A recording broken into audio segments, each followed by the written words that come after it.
how can I break it? But Jesus is focusing on it as a spiritual issue. Divorce was basically given years after God created marriage because of the people's sin, because of their hardness of heart. But he says marriages were never meant to be dissolved. Now, that having been said, I think that God recognizes the frailty of our sinful nature. The truth is, the ideal cannot always be achieved.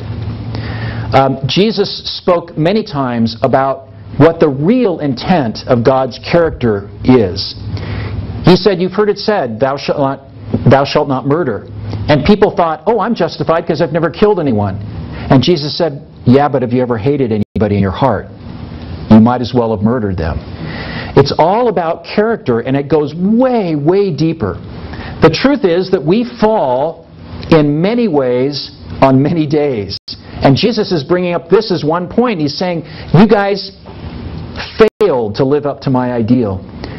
And because of your hardness of heart, I had to bring about controls on the flesh to say, here are the circumstances by which you can dissolve a marriage. Because otherwise, guys would have just willy-nilly, I'm tired of you, get out. That's what would have happened. And why would that have been a travesty? Remember now, what's the character of God? He's always looking to support the weak, to support the one who is hurting, the orphans, the widows. If there had been no controls over dissolving of marriages, and guys would just send their wives out on the street, what would have happened? They probably would have starved to death. Because in that culture, at that time, in the ancient world, women they couldn't work. They couldn't earn a living primarily to be on their own. They were basically, if they didn't have family that they could go live with, they would have had nothing. And the kids probably would have been sent away as well, so the woman would have had nothing and wouldn't have been able to support her children. And so the vulnerable were put at risk, and so God said, no, you can't do it. Unless the woman herself goes out, commits sexual immorality, then is the time that you can be justified in dissolving this marriage. It was designed to give men pause before they just tossed their wives out. And furthermore, it had to be accompanied by an official certificate of divorce. Why? Because again, so the woman could remarry and she could reclaim her dowry.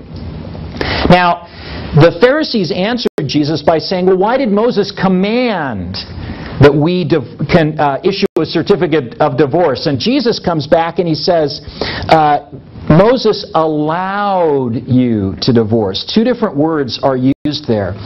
Marriages that last are supposed to be the norm. It was created by God. It was designed to last for the rest of life.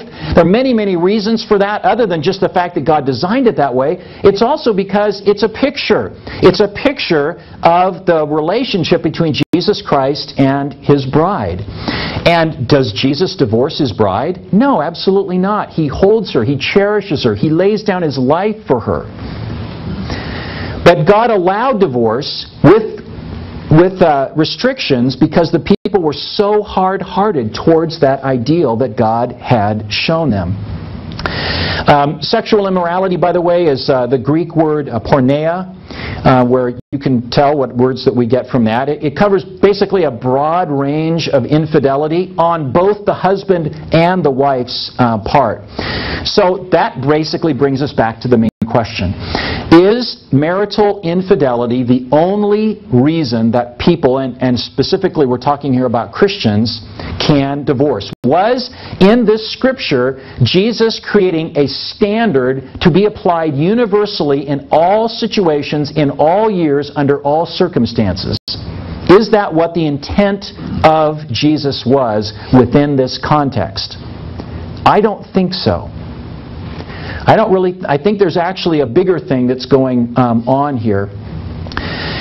This was addressed to a group of men in a culture who had a particular propensity for serial marriage.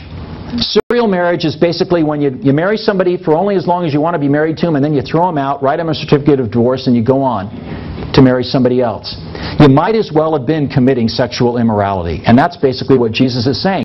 you throw somebody away so you can go out and have somebody else that you want, you're committing adultery. Because this marriage was designed to last, and you should have stuck with it. But it's your own flesh that is leading you to do this.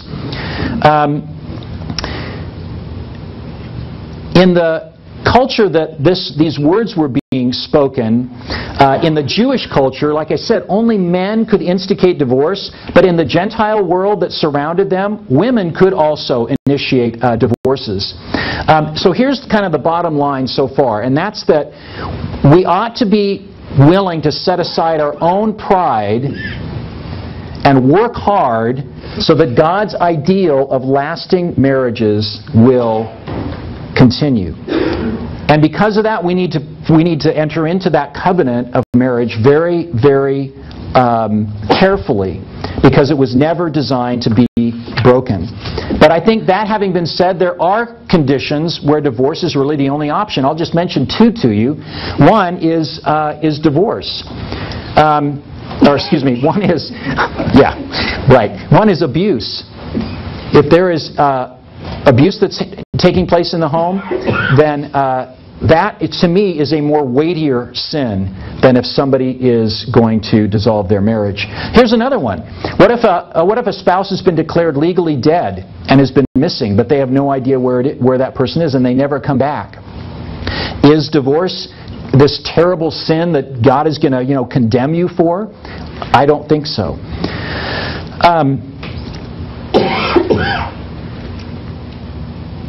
But when a decision is made to end a marriage, it should be made prayerfully, carefully, slowly, and here's the key.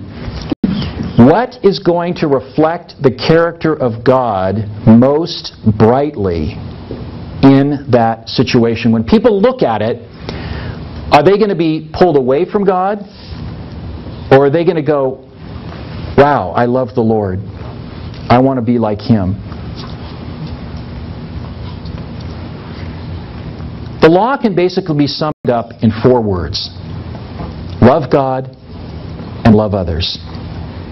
Much of the rest of the law actually centers around how to control the flesh in light of this kind of innate predilection to go as far away from God's ideal until we are stopped. I talked about what Jesus said about murder. He also talked about many other things. The truth is, we fall short of God's ideal all the time. We hate, we lie, we fall into greed, we worship things other than the Lord. But the ideal is always there. Now the disciples came to Jesus in verse 10 and they said, well, if such is the case of a man with his wife, it's better not to marry. Leave it to the disciples to just go to the extreme. If it's going to be like that, then we just shouldn't get married at all. And Jesus said something very interesting. He said, not everyone can receive this saying, but only those to whom it is given. For there are eunuchs who have been so from birth, there are eunuchs who have been made eunuchs by men, and there are eunuchs who have made themselves eunuchs for the sake of the kingdom of heaven. Let one who is able to receive this, receive it. Now, you know what a eunuch is, right? If not, look at Webster's. But basically, what a lot of people do is they interpret this by saying Jesus is saying it's better not to marry, it's better to be a eunuch, and then